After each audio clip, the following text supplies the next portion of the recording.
Hello, and welcome to the Department of Journalism at Ball State University in Muncie, Indiana.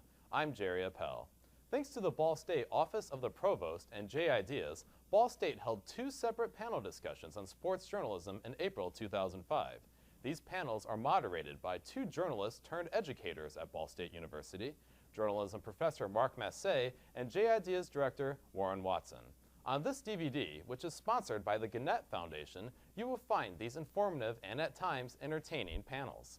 These esteemed sports writers come from a variety of media outlets, including ESPN, Sports Illustrated, the Associated Press, Gannett, and the Indianapolis Star. So sit back as the Ball State Department of Journalism presents Sports Journalism, a New Era. First, I wanted to open on perhaps a lighter note. In today's paper, Star Press, here in Muncie, cartoon on the sports page shows a sign reading Youth Baseball Clinic, How to Develop a Deep-Rooted Hatred of the Media. I don't know if that's too funny to these guys, but that was on the sports page today. So, as an author and a journalism professor, I'm very appreciative of this opportunity. I wanted to have some brief introductions to our distinguished panelists. To my immediate left is John Yaeger. He's a Ball State alum, class of '84. He's a writer and an editor with Sports Illustrated magazine, a New York Times best-selling author, and a small business owner. Next to Don is Jeremy Schaap, an ESPN anchor and a national correspondent. He's host of ESPN's Outside the Lines, an issues-oriented news show, as well as its acclaimed Sports Century series. An Emmy Award-winning reporter, he has also appeared on ABC's World News Tonight and the CBS Evening News. Next to Jeremy is Bob Kravitz of the Indianapolis Star. He also grew up in New York, and he attended Indiana University. We won't hold that against him here at Ball State. He majored at Indiana U in journalism and playing hockey. School, he started working at The Record in Bergen County, New Jersey, covering the New Jersey Nets. After working at several other publications, Kravitz landed a job as a staff writer at Sports Illustrated. He was there only 2 years before he returned to newspaper column writing. Next to Bob is Vince Doria. Vince is ESPN's Vice President and Director of News. He's responsible for news content on all ESPN, ESPN2, and ESPN News Studio programs. Doria played a major role in the launch of ESPN2 in 1993 and the launch of ESPN News in 1996. And again, I think we should welcome all of our guests here today, our panelists.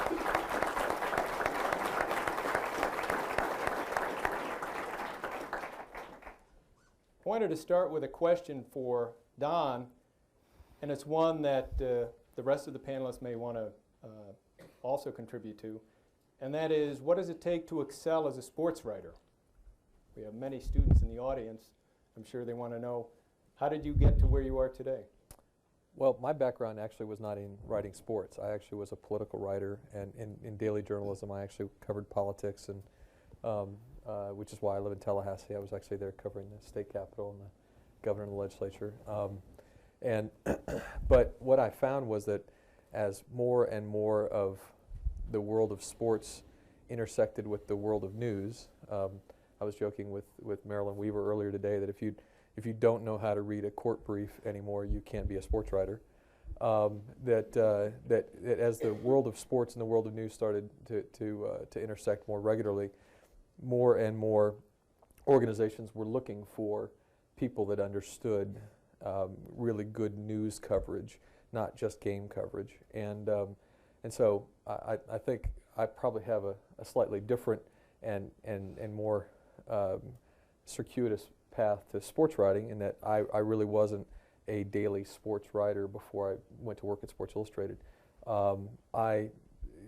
But I found that niche, and that's the one thing I guess most everybody can start to look for, is that that's what makes people special, is being able to find something about what you do or how you do it that's a little bit different than the average Joe. Would it be fair to say that reporting is a key component of sports writing? People tend to focus on the writing part of it, but without the reporting, you can't be a good sports writer? I absolutely believe that. I mean, I think that that's actually, I mean, you look at the panel you've got here today, and they really are all people that understand reporting first, you know, and gathering of information, and then the constructing of it and being able to turn it into prose, whether it's for television or magazine or daily newspaper, is the thing that comes after that. If you don't have the information, if you can't get it, you're not going to be able to capture the audience, and I think that's what kind of sets really great sports writing today apart. Any of the other panelists want to jump in on that? Just real quickly, I think you need a love of the written word and a cable. That's at the root of everything. You need cable. I mean, my path was very traditional. I pretty much decided when I was in college this is what I was going to do. And I'm doing what I've been wanting to do since I was about 15, and had a number of internships. This guy made the mistake of hiring me at the Boston Globe as an intern once. Like Bob, it's something I've known I wanted to do for a long time, but I went into television after initially working in print. As you mentioned, my father was a sports writer, and so I kind of grew up with an appreciation of sports writing as a craft, as an art, and when I was growing up, though, by that time my father had moved out of newspapers and magazines into television, although he was writing books on a regular basis. And he gave me the advice. He said, you know, whatever you want to do, whatever medium you want to work in, if it's TV, if it's radio, if it's magazines, if it's newspapers, the key component is learning how to write. And the only way you become a better writer is by writing a lot. So when I was in college, I focused most of my energies on writing for the school paper, working the summers at it, and then I went to work in magazines when I got out of school. And what it really suggests is you can get into this business in a lot of different ways. But you know, what you ought to be thinking about right now, if you're thinking about becoming a sports writer, if that's what you're interested in, is just what you think that job is. Because we're sending, and I say we, the media, and I'm talking about ESPN and talk radio, newspapers certainly part of it, are sending a bit of a message, I think, over the last several years as to what constitutes journalism. And you know, what's happening is that opinion is becoming more and more ubiquitous in this business. Now, opinion is a good thing. It's at the very root of what makes sports interesting: debate, discussion. You like the Pacers, I like the Celtics, so forth. But because there have been a number of successful columnists who have bridged the gap into television and so forth, you see these people out there every day. We have a show on Sunday morning on ESPN called The Sports Reporters. Nobody on that show has been a reporter for a number of years. They're columnists, they have opinions. And my sense is that the message that's being sent to people is that, you know, being a sports writer is about opinion. And it can be about opinion eventually, but the underpinnings of that opinion are good reporting, what Mark talked about here. And what that means is gathering information, cultivating sources, making contacts, working those sources, working those contacts, asking questions, listening, observing, synthesizing what you see, putting what you see in perspective. And a lot of that is getting lost, I think, in an age where so much opinion is, you know, being blared at us day after day. So if you want to get into this, you know, think about, you know, the things I just mentioned here, because those are really the underpinnings of this profession. You know, we have two guys who are now at ESPN who were both very successful newspaper sports writers in their previous incarnation. One is Peter Gammons on baseball, who I'm sure a lot of you have seen, Chris Mortensen on pro football. I can tell you neither one of those guys was a particularly artful writer, okay? But what they were persistent reporters. You know, they cultivated sources like nobody else. Peter Gammons, as Bob knows, worked for me at the Globe for a number of years, and you know, one of my jobs as sports editor at the Globe every month was to sign telephone expense accounts, right? And you know, they come in little sheets of paper like this, and most people were about that thick. Gammons were like this. He was on the phone all the time. He was on the phone when he was on vacation. He was on the phone at night at home. Drove his wife crazy. But over time, you know, he became, you know, an integral part of that sport, to where people in the industry, general managers, commissioners, so forth, sought him out, gave him information, and, you know, He managed it in time to leverage it into an extremely well-paying television job, if that happens to be your goal, and it shouldn't be. But reporting and gathering of information is really at the root of this. You know, you need to be a a good writer. You need to write concisely in an organized fashion. But that's something that, you know, people can manage. You know, whether or not you get to a point where you become a Mitch Albom or a Mike Lupica, Bob Ryan, Bob Kravitz, those guys all found a very unique voice at some point, to the degree where you read their writing, you didn't even have to see their name on it. You knew it was by them. That's a great point to get to, but you can be very successful in this business without getting to that point. It takes hard work, takes gathering information, takes listening, reporting, sources, so forth. You know, the one notion I would disabuse you of is that, you know, you're watching these commentators, if you will, on television, reading them in the newspapers, and think, gee, I have an opinion on this. I can step right into something like that. Generally isn't that easy.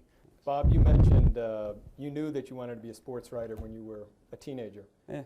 Who were some of your role models, either in the sports field as sports writers, or perhaps other nonfiction writers, or perhaps even novelists or fiction writers? I mean, the novelists that, you know, I love, you know, Styron, Updike, you know, Hemingway, like everybody else. You know, we're all going to go to Pamplona and do the whole thing. Growing up, people I read, I don't want to say I read any Vince's stuff, but people who worked with Vince, you know, Will McDonough, who was the classic guy who got the information, was totally plugged in. What was he called, the 27th owner at one time? Yeah. You know, I grew up reading Mike Lupica, Jimmy Breslin. I like news side columnists. I just like people who had a distinct voice and a point of view. And I thought it was cool that my father would come home every day from the city out to Long Island. He'd be on the train every day reading all the tabloids. And he'd come home and start screaming about something stupid that Dick Young had written in the Daily News. You know, and every Sunday my family would get together, and it was like the sports reporters, you know, but with, you know, bad food. To Don and Jeremy also, who were some of your role models or mentors along the way? Well, I was fortunate. I mean, as I've already mentioned, you know, my father was one of the more well-respected guys, I think, in the business. Certainly, he was my primary role model, but I also grew up around other people Bob mentioned, guys like Mike Lupica and Jimmy Breslin. The people I like to read in New York, where I grew up, George Vesey at the New York Times, and Ira Burko was a great columnist writing in the 80s in the Times sports sections.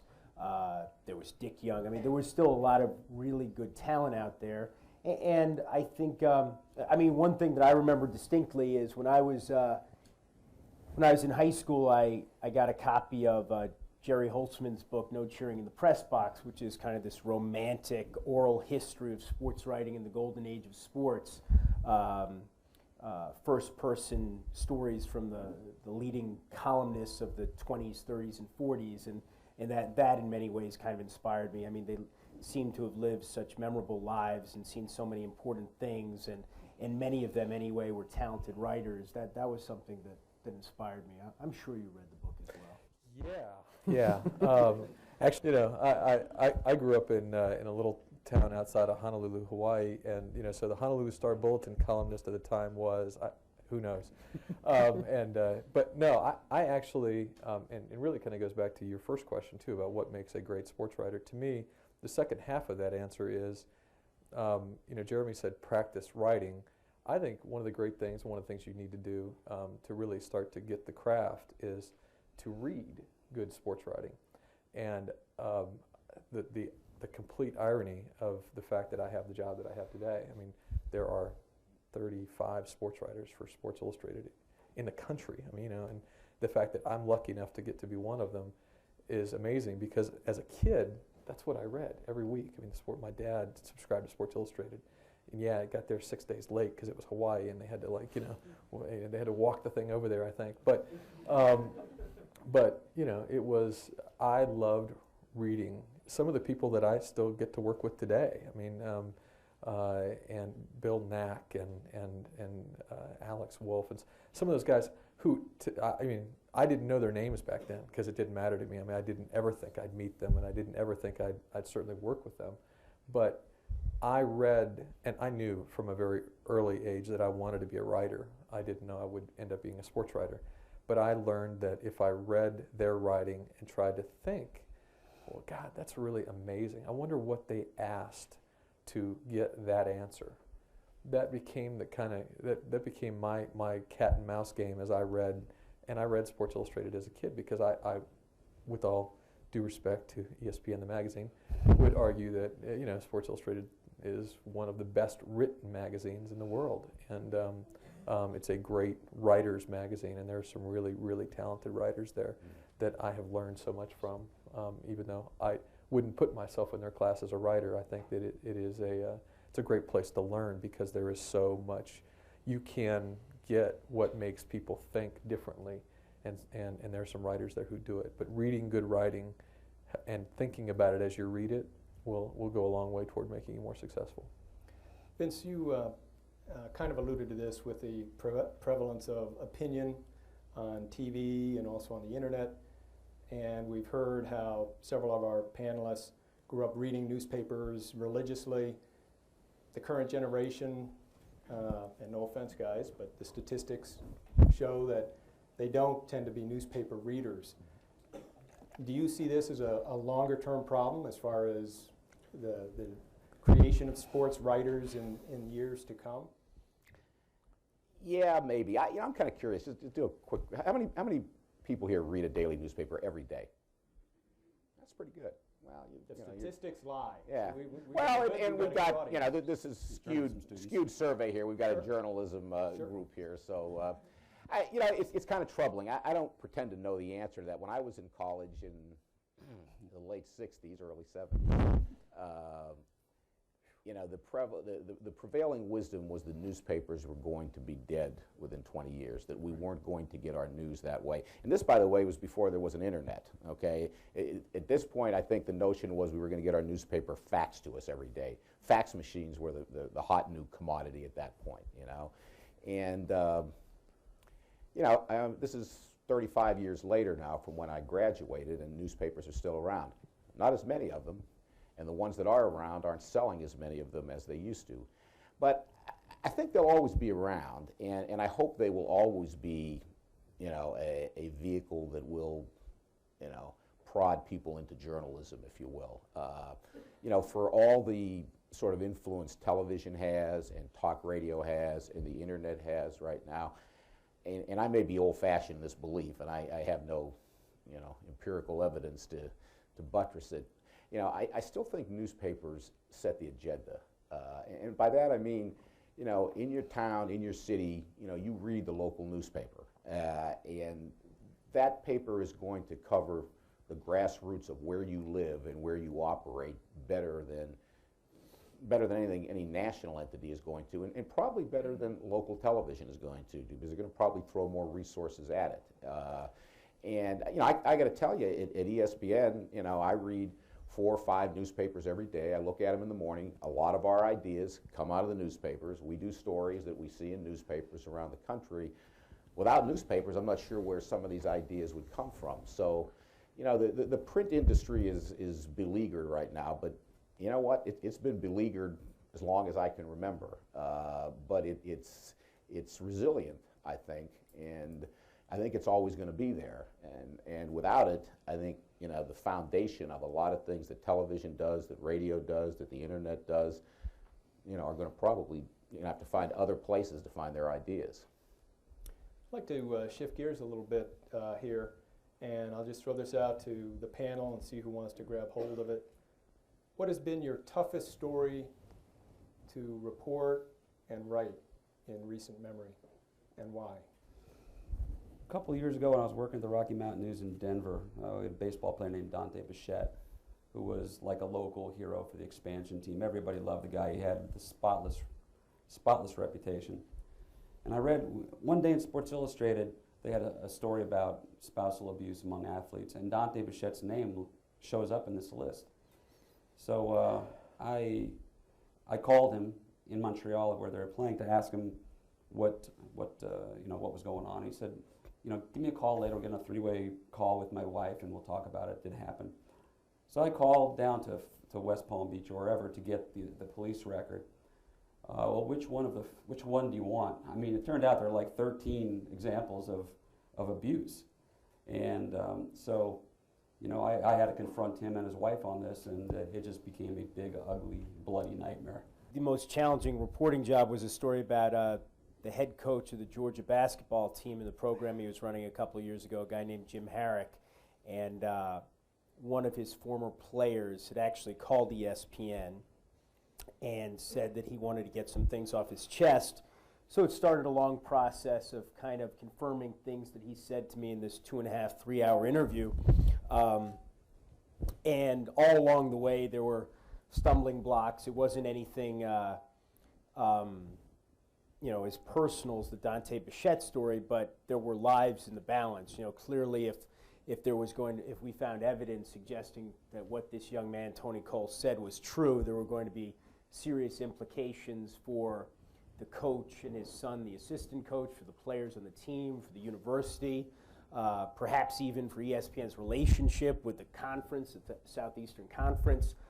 It was a big story, and the way it played out on TV, there was kind of this confrontational moment between me and the coach in the parking lot behind the arena, which very much personalized it, I think, and I was kind of held up there, and you know, he got on TV and radio and called me all kinds of names, and Vince kind of handled what was going on back in Bristol in terms of protecting me and explaining what our motivations were and why we did the story the way that we did. And for me, that was certainly the most challenging, you know, investigative piece I've worked on. I mean, I did one many years ago about a famous scout who allegedly abused a lot of the players he signed, and that was a very tough story. Emotionally, it was much more graphic and much more moving, but this was a story that had a much bigger impact, unfortunately. And you also had a little run-in with Bobby Knight. Yeah, I mean, that wasn't a story. I mean, you know, that happened very suddenly.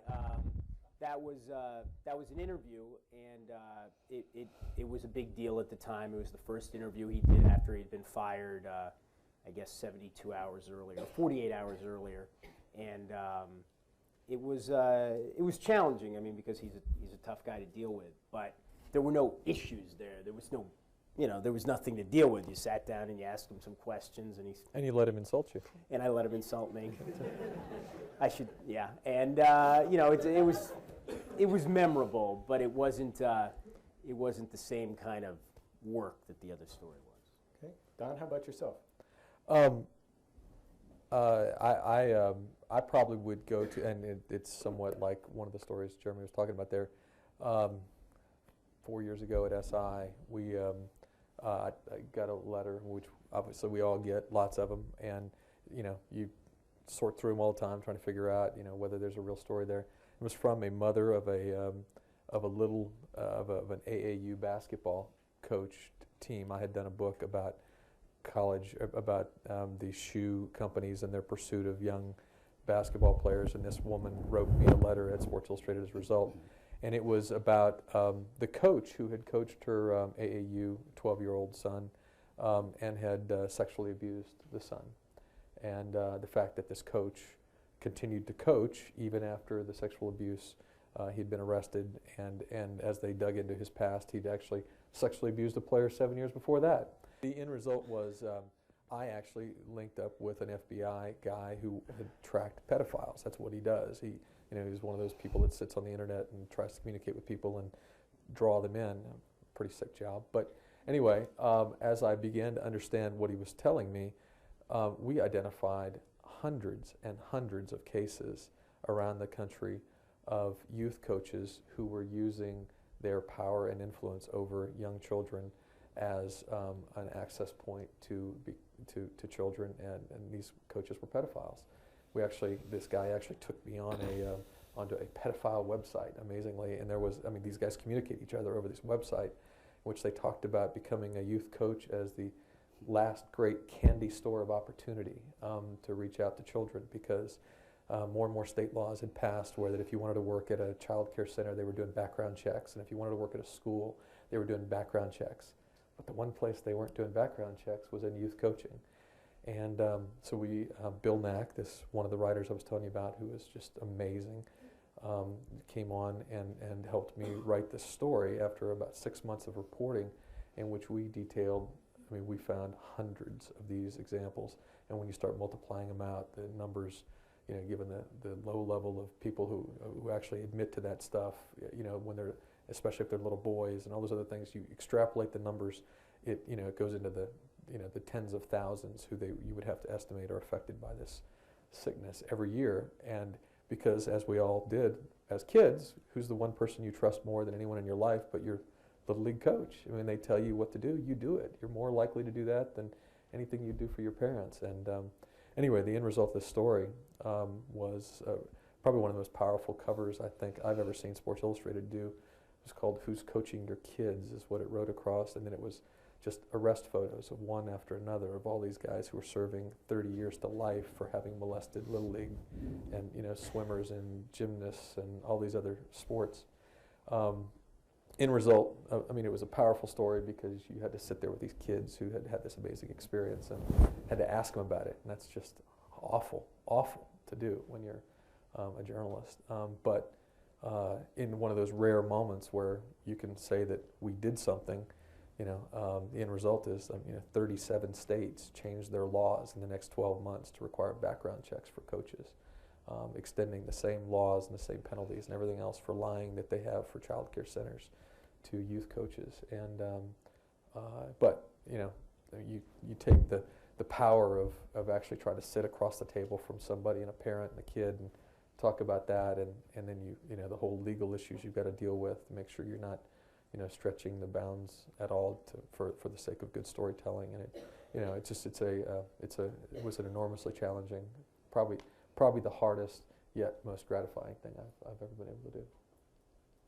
When you're validated with a story like that, that balances off the criticism that may come in your day-to-day jobs for all of you. How do you handle the criticism when somebody feels perhaps that you took a cheap shot, or you may have betrayed their confidence, or someone assumes you're going to write the typical, quote, locker room piece, and then a story comes out and it is more hard-hitting?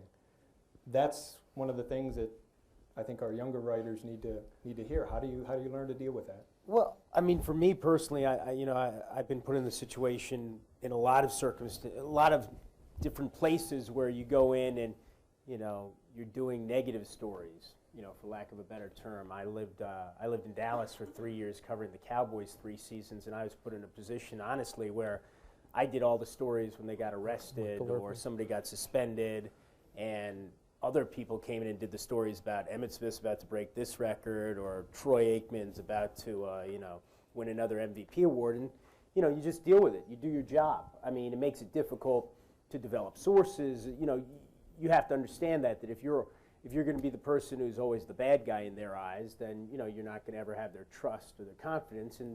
But that was my job. There are other situations where, I mean, I think the guiding principle has to be that you have to be fair. You can't mislead people. You can't lie to people. You know, could I have called Vince Dooley, the AD at Georgia, and said, "Hey, Vince, you know, I want to interview you. We just have some general questions about, you know, all the great success the basketball program is having, blah, blah, blah." And then you sit down and you sandbag him with questions about Jim Harrick, this, that. Well, you know, yeah, then you're going to get your interview with Vince Dooley, but you can't treat people that way. I think, there are arguments to be made. You don't have to tell people everything, but you can't. I don't think you can actively mislead them, and I think you have to always be fair. And you have to give them the opportunity to say no. And sometimes even then you have to continue to ask. But what you can't do, the only time I think people are justified in really criticizing you the way that you were talking about is if you have lied to them or if you've misled them. And to me, that's the most important thing, that, you know, all right, so we didn't get the sit-down interview with Vince Dooley, or we didn't get it with the assistant AD, but, you know, you have to, you know, regardless of how much you want the interview, you have to be honest about what your intentions are. I think you've got to be there the next day, too. I mean, to me, in my position, it's important to be there the next day. if you kill Ron Artest in a column, you damn well better be in the locker room the next day, or as soon as humanly possible. I think that's important. Accountability to the people you're writing about. Be willing to go in there and argue about it, talk about it. I've always told guys, if you think I went over the line, you let me know, and we'll talk about it as civil human beings. Donnie Walsh pulled me aside the other day, thought something in my column was wrong, which it wasn't, but which I pointed out to him. But I think you have to make yourself accountable and available not only to those people, but I find that readers, it's amazing, they'll send you the nastiest email telling you to drop dead, move to Detroit and all this, but if you write them back, even a simple note like, hey, you're entitled to your opinion, all of a sudden they think you're a hell of a human being, let's go for a beer sometime. I think you have to just show people that you're not some arrogant, you're not just sitting there pontificating, that, you're willing to engage in the discourse that makes being a daily columnist, a great job. Jeremy and Bob both touched on something that I think is, one of the more difficult things in this business sometimes, and that's maintaining your objectivity. Your notion of wanting to become a sports writer may be driven in part by your interest in journalism. Is probably most certainly driven in part by your interest in sports. And, you may be sitting there looking at somebody who, let's say, is covering the local basketball team, the local baseball team, you're reading about it every day in the paper, and you're saying, boy, this looks like a pretty great job. This guy travels with the team, he goes to all the games, he gets to meet all the famous athletes. This looks like a pretty neat job. And if you're doing that kind of job, it's very easy to grow close to people. Like any other thing, you're traveling with a group of people, you're going to like some of them, you're going to not like some of them, you're going to get closer to some of them, and particularly for writers who travel a lot with teams, it's hard sometimes to remember who you're working for.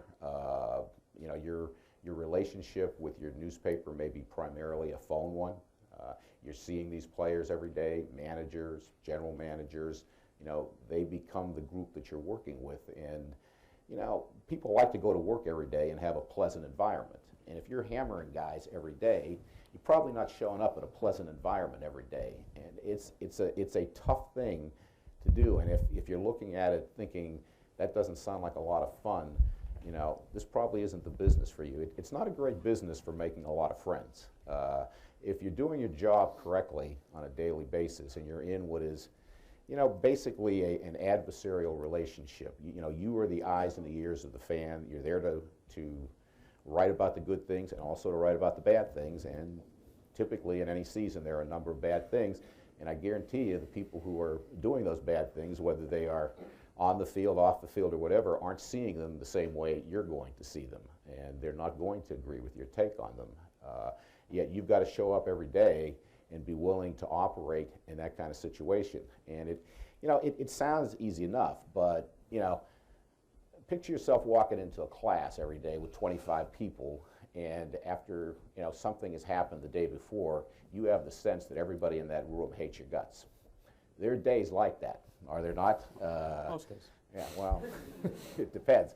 But you've got to be willing to live with that sort of thing, to have an equilibrium that can deal with that sort of thing, that knows there are going to be highs and lows, and you've got to be willing, when that guy that's been helpful to you, that has taken you under his wing. We had Bob Ryan, who works for the Globe. A lot of you may have read his stuff, seen him on ESPN and so forth, there for a long time. When he first came to the Globe, he covered the Celtics at a very early age, and a guy named Tommy Heinsohn was the coach of the team, former great player for the Celtics and so forth. And Heinsohn really took Ryan under his wing. He taught him about the game, spent a lot of time with him, really got him to the point where he understood probably the NBA game as well as anybody. And then a time came when the players began to tire of Heinsohn. Heinsohn wasn't paying as much attention to the job as he had early on. Players were unhappy with what he did and so forth. And Ryan wrote that. And Heinsohn felt betrayed. He felt that Ryan had, that he had taught Ryan everything he knew about the game, that he had taken him under his wing and so forth, and then he had turned on him. That wasn't an easy thing for Bob Ryan to do, but you've got to understand what your job is, what your primary responsibility is, and then be willing to do those difficult things when the time comes, regardless of what kind of relationship, may have preceded it. The minute you become emotionally invested in a relationship with an athlete, with somebody that you're writing about, you're cooked. I mean, you're not doing your job, which is to serve the reader. I mean, I just started as a columnist when I was 26, and I lived in the same building as Bernie Kosar, who was quarterback of the Cleveland Browns at the time. And we're both the same age. We both had the same basic interests, and we hung out a lot together. And I think, without question, I was probably the last person in Cleveland to realize that this guy his arm was shot.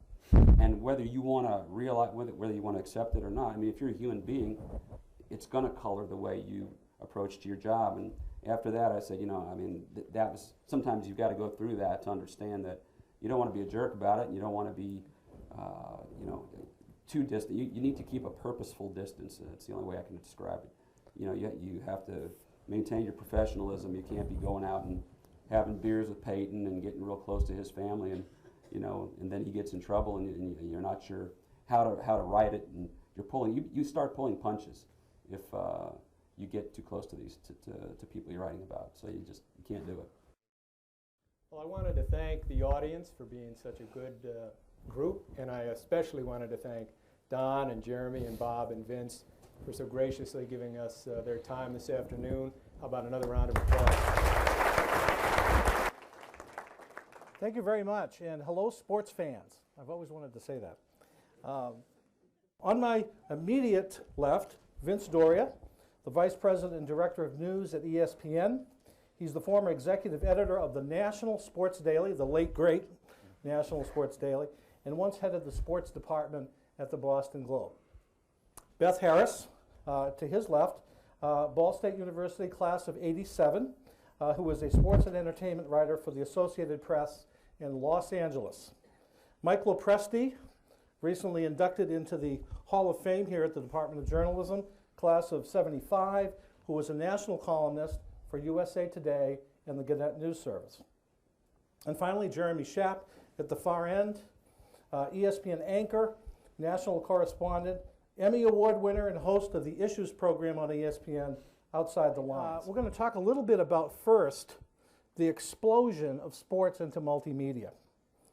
First we had newspapers and radio, and that's what I grew up on. And then television became pretty dominant back in the 60s, 70s. The NFL starts to come to the fore. Today, that visual medium is joined by the internet. There are multiple channels on television, ESPN being the leader, Fox Sports. And you can even today watch baseball games on a computer. Vince, I'm going to ask you to take this first, and then we'll go down the line and hear from the others. Where are we headed in this, Vince?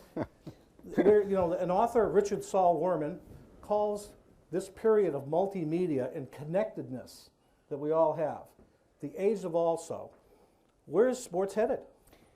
Well, if I knew the answer to that, I'd be a very smart guy, and I'm not. But the danger here for a journalist, I think, with all of these platforms that have come up, have arisen here in the last 10 to 20 years, and particularly the internet, is that information is easy to come by.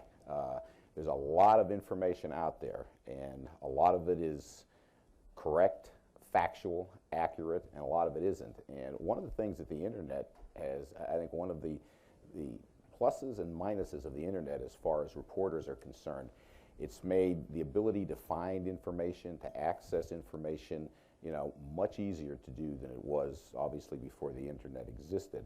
On the other hand, a lot of the information out there, hasn't been fully reported, hasn't been vetted, and the ability to access that information is simply too easy sometimes. And there are a litany of stories we were talking about at dinner here where reporters have gotten into trouble, where they have taken material off the internet, placed it in a queue here somewhere, had it as part of their story, meant to check some things out, move some things around, and they have ended up with material that is not theirs, material that they have not reported upon, material that they have not written as part of their stories, and people have lost jobs over this. I think the internet particularly requires a certain vigilance on the part of journalists that maybe wasn't necessary before, because information is simply too easy to come by, and a lot of that information is not accurate.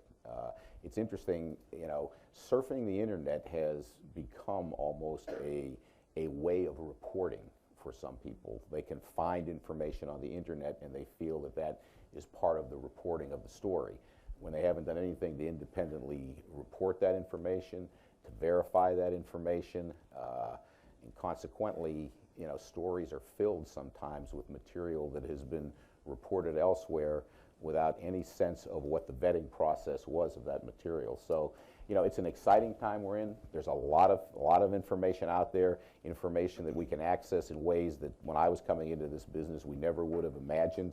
And yet, on the other hand, that information is so easy to access that, it often can undermine our reporting ability. Beth, how do you navigate this frenetic time as a reporter?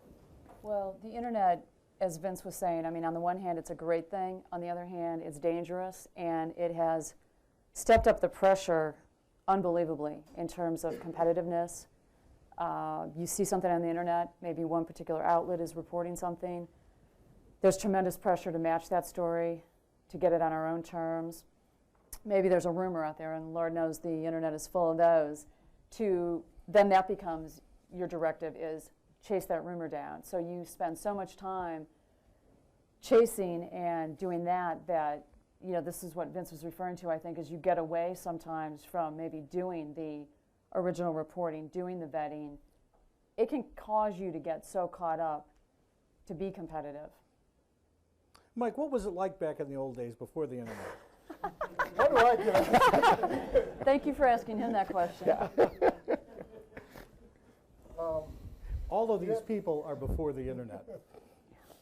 Some of us more earlier than others. You had to use such old-fashioned things as the telephone.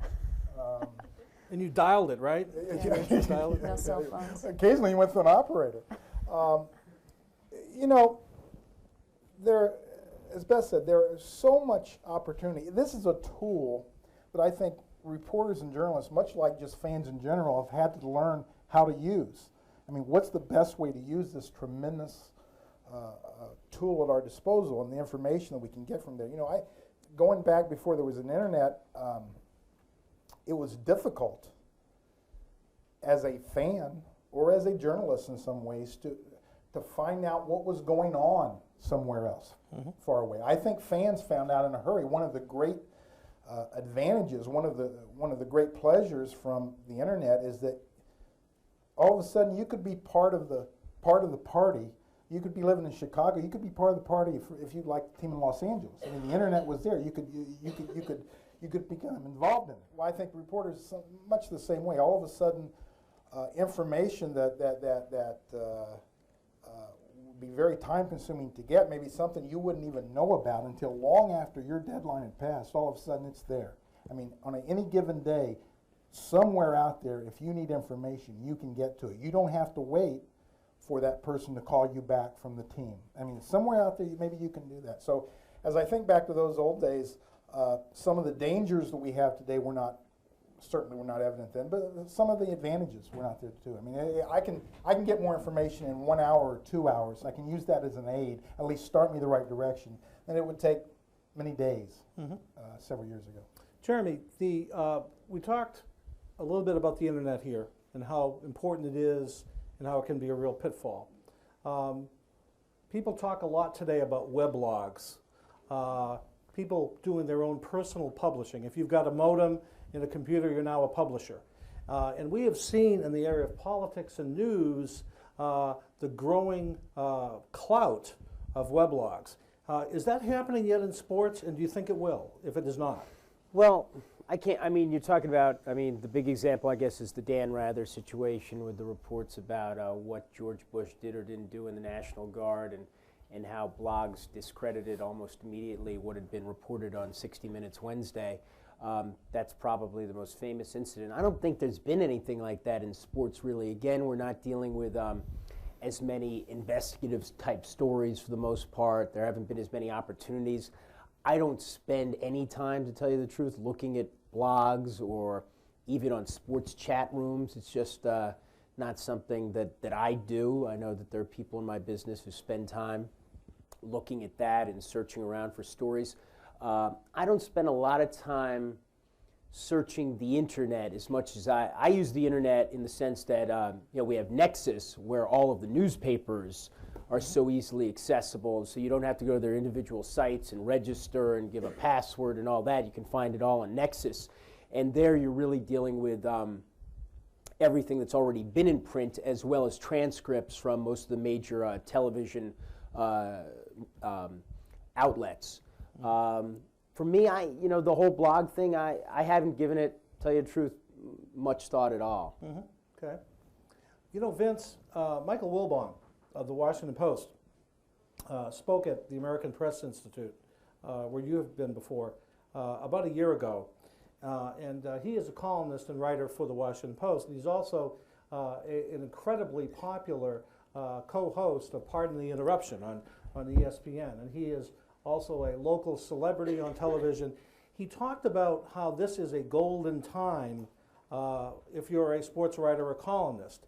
It's not necessarily a golden time for sports column writing in the traditional sense in the newspaper. What does this mean to the future of sports journalism when we have everybody turned into commentators? Well, when Mike speaks of a golden time for columnists, he's probably talking about financially a golden time for he and Tony Kornheiser and several others who have managed to leverage their popularity as print columnists into, relatively lucrative television careers. So it is in a way the golden age of commentators, if you will, but not in the way you might perceive it to be. Let me ask the question: how many people were at the afternoon session here? Many. You may have to hear some of my old stories again, but opinion writing. They're here for extra credit, right? All right. Well, then if you have to suffer a little bit, too bad. The whole opinion genre right now is an interesting one, as I said earlier today. I mean, it's become ubiquitous in the industry, and opinion is great. It helps churn the sports engine. Debate is what brings passion to sports and what makes it interesting in many ways. You like your team, somebody else likes the other team. You can discuss it, debate it, and opinion represents that in sports. But opinion is sort of a shortcut to journalism in a lot of ways. The best opinion is buttressed by good reporting, by factual information. And a lot of time that's forgotten. ESPN is probably as guilty as anybody, along with the explosion of talk radio, for making opinion sort of popularizing the genre, if you will. If you turn on ESPN, you can see shows like PTI with Tony Kornheiser and Mike Wilbon, Around the Horn, which features 4 newspaper columnists and an opinion fest. The Sports Reporters on Sunday morning, which is a long-running show and is frankly a misnomer. None of those guys has been a sports reporter for a number of years. They've been columnists, and what goes on in that show is opinion and discussion of opinion. And if you're looking at that as, so this is what journalism is, there's a few steps to go through before you get to that point. And one of the fears I have is that this sort of explosion of opinion that we're putting out, that talk radio is putting out, is beginning to sort of subjugate the journalistic process to a certain extent. The process of gathering information, of reporting information, of establishing sources and contacts and working those sources and bringing new, fresh information to the table. Well, let's go to Mike on that. Mike, comment on this. Well, I would agree. I'm disturbed. I'm disturbed sometimes by the instinct that I see some journalists have, particularly print journalists, that on this ocean of media, that the way to be noticed is you must be the loudest voice, shrieking the most. And I see so many times that issues are taken down into black and white, one side or the other. Now, sometimes that's exactly the most appropriate thing to take, but most of life and a lot of sports, somewhere is in the shade of gray. And I have grown a little uncomfortable in the last few years, partly as an outgrowth of sports talk radio, that any game must have a villain. You know, if someone loses, if the home team loses, the following people must die.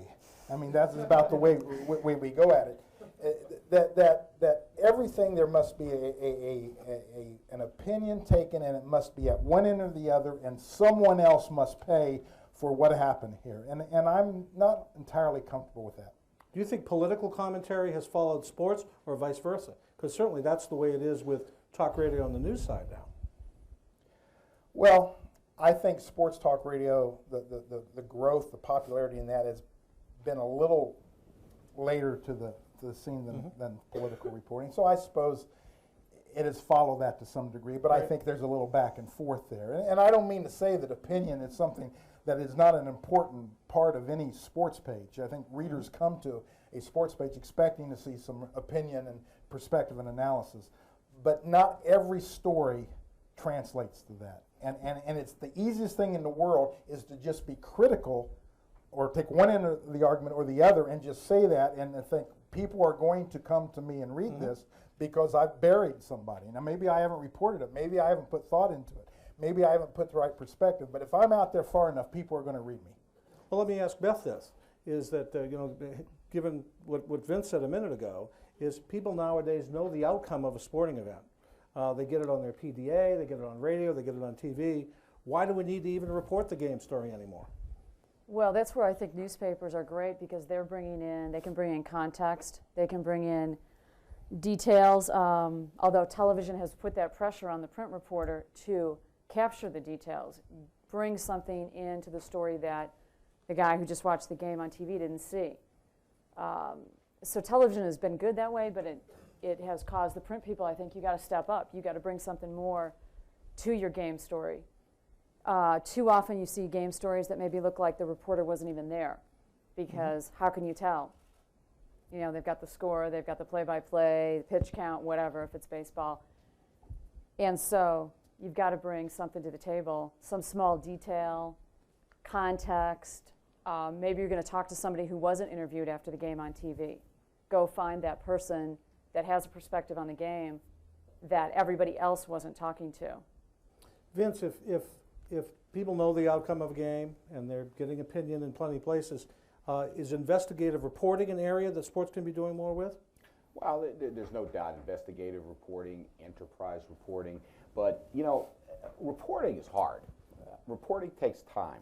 There's an economic factor here too. You know, we've created a lot of very large platforms, 24-hour talk radio, 24-hour ESPN television networks, 24-hour you know, news and information channels, MSNBC, CNN, Fox, and so forth. And you know, those are big maws to feed every day. And if you're going to feed them with nothing but hard, good, fresh reporting, that's hard to do because it costs money, it costs manpower, it takes time.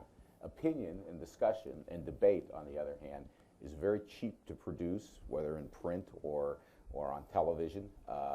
There's no shortage of it. A lot of people can affect it. Opinions are cheap. Everybody's got one. You know, some people are able to present it in a more facile, a more interesting, a more insightful manner than others, and they kind of rise to the top. But you know, things like investigative reporting, enterprise reporting take time, resources, and money, and a lot of news entities aren't willing to make those sacrifices in large numbers, and consequently, at the same time, they are creating larger and larger platforms ostensibly dedicated to news and information, and a lot of it is getting filled with opinion.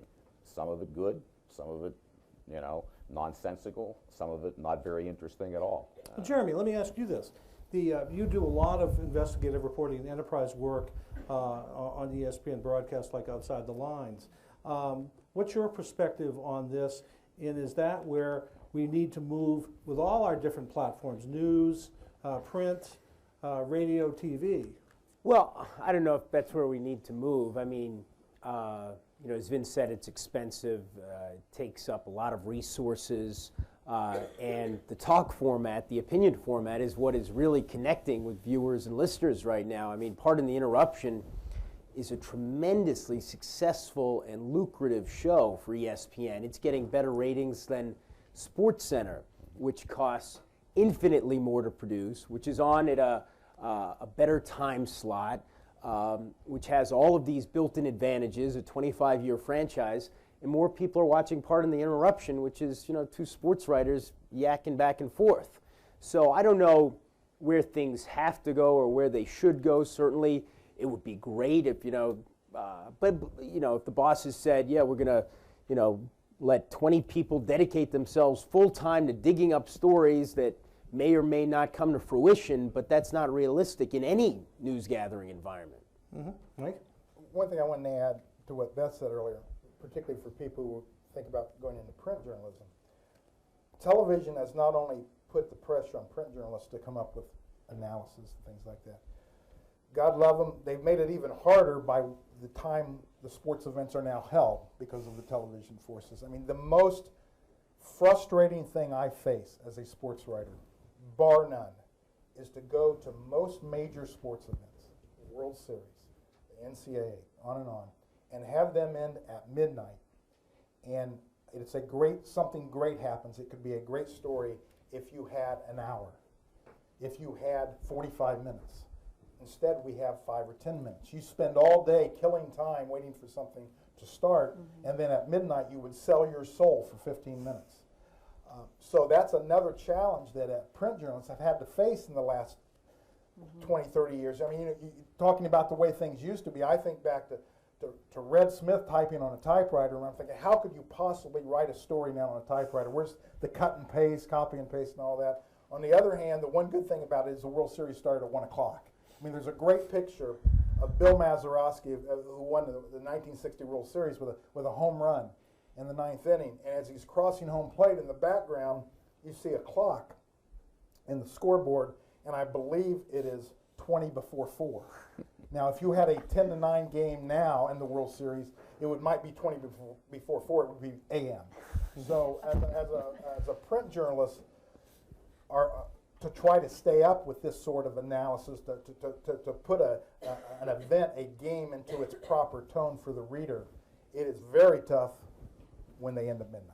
But television, Vince, runs into the same problem, right? Because people are ready to go to bed. Well, television has created the problem to a certain extent because the reason those games are on as late as they are is television. But, what's happened there, and, television is often, the finger is pointed at television as the guilty party. We are. But there's a reason those games are on at that hour because, time tested, it's told us that that's when the most viewers will watch it. And, television frequently gets, criticized for putting games on at 9 o'clock. And, most of the critics are on the East Coast here, by the way, and have to stay up at midnight, okay?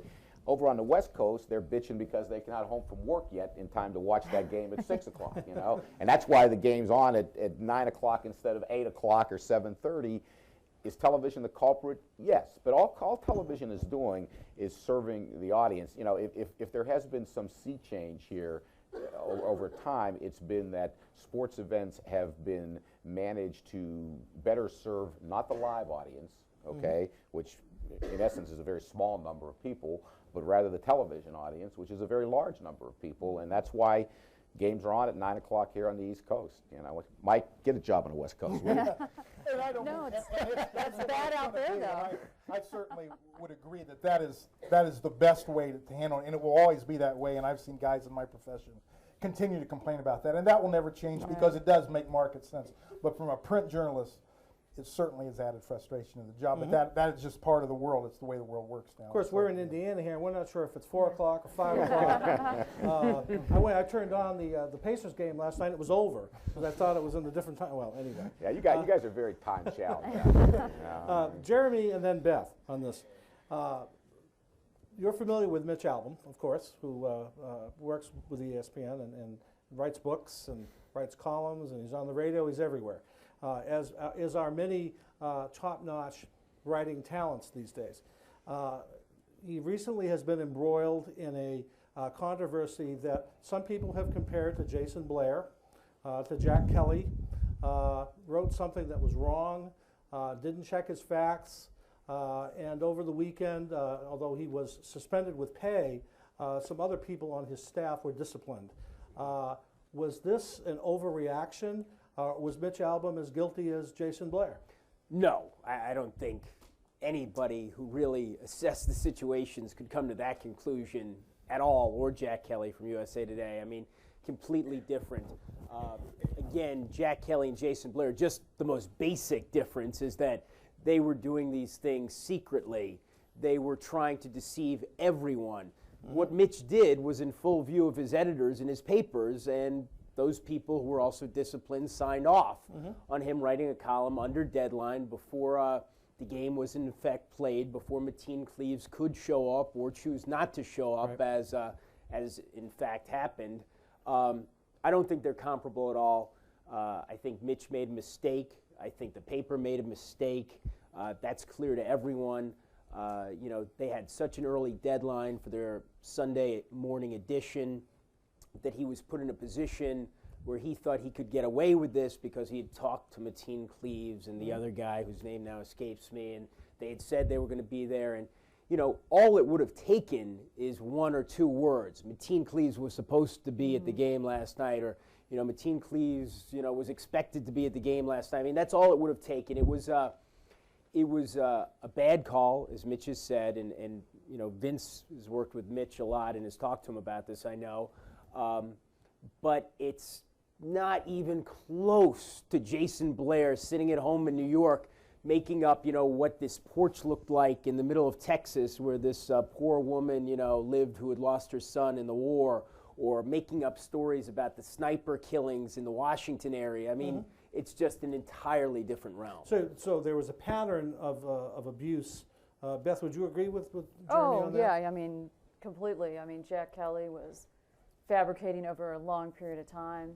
Same thing with Jason Blair. I mean, this was a one-time thing with Mitch, and I think on this you got to take into account his career at the Free Press.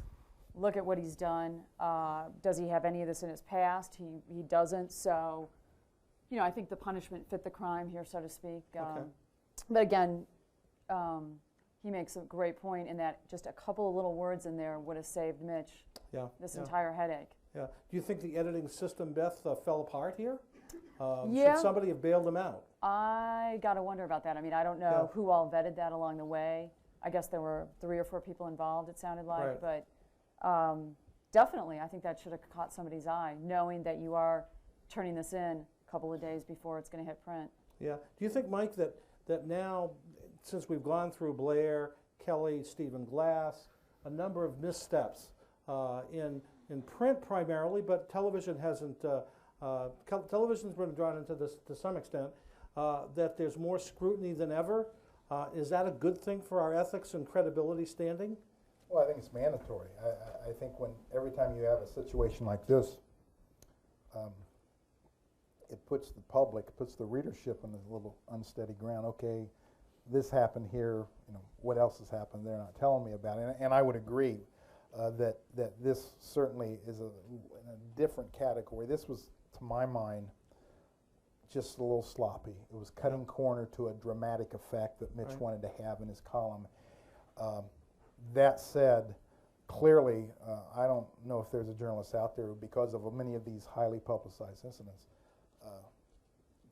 that there's a journalist out there who doesn't feel under a bit more of a microscope and should, and certainly also the editing process, because while your name is on the story and ultimately that's your responsibility, there are other people in the process that you would hope that somewhere along the line there's a check and balance there that these things don't happen, but they do, and the industry has to deal with it and the readers have to deal with it. Yeah, I'm going to shift direction a little bit here, Vince.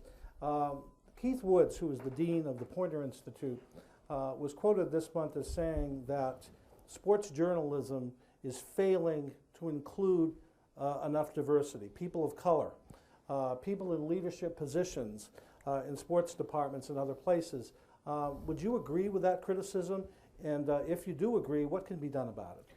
Well, I got to tell you, diversity at ESPN at least is the number one priority. It's an issue of much discussion. We've gone through a series of seminars, training, and so forth, to raise our consciousness. If you look at our numbers, they're actually very good. There's no doubt that diversity in the workplace, any workplace, media, whatever, is a valuable tool. You know, not only is it fair and right, it's a good business decision. And you know, to be able to get diversity views on topics when we're out reporting stories and so forth, and you know, if we're viewing those only through a prism of a middle-aged white man, you know, we're getting one view on them. So there's no question about the value of diversity.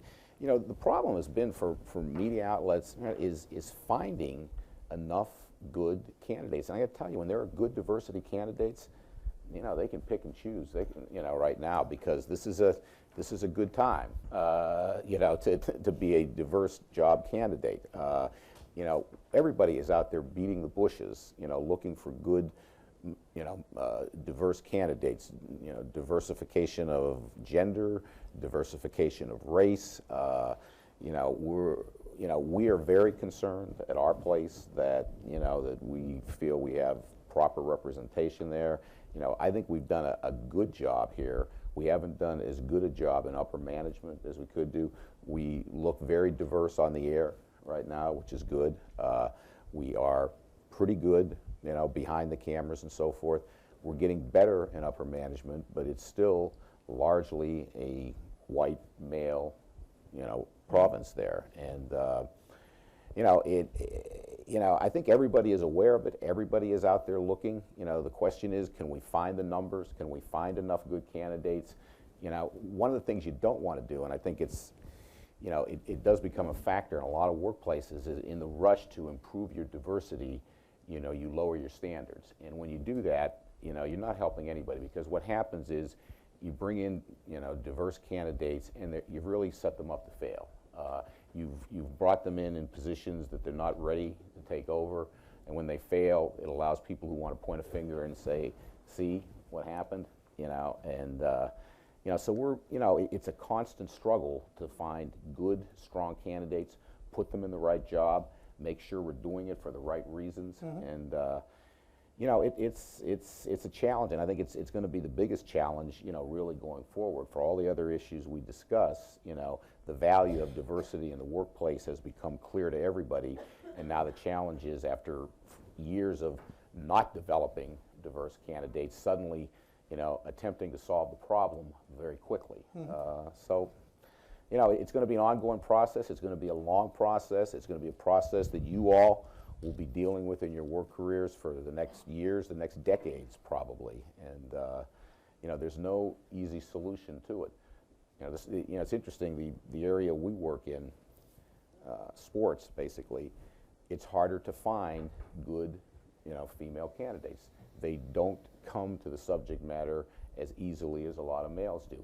By the way, when they do come to it, they often come with different looks on it, you know, views on it that aren't, you know, sort of constricted or aren't created from, you know, sitting in front of a television and watching games and having sort of very conventional views about things. They often come with different story ideas, different kind of takes, you know, and it speaks to the value of diversity in the workplace, but they sometimes aren't attracted to the, you know, to the subject matter in the same numbers as males are. So Beth, how it's did a you get challenge for involved in us. sports? I mean, do you have a different perspective on the world of sports than do your male counterparts at the AP?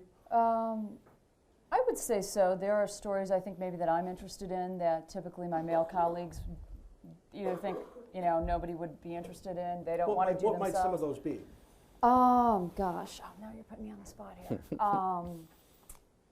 Well, let me just give you an example of just, you know, interviewing athletes. I feel like sometimes I maybe will ask questions that the guys don't ask. Maybe they're more of a personal nature or more reflective, or I don't want to say like the soft side or whatever, but I mean, it's more of like, I'm interested in the person, you know, beyond maybe the great play they just made or whatever.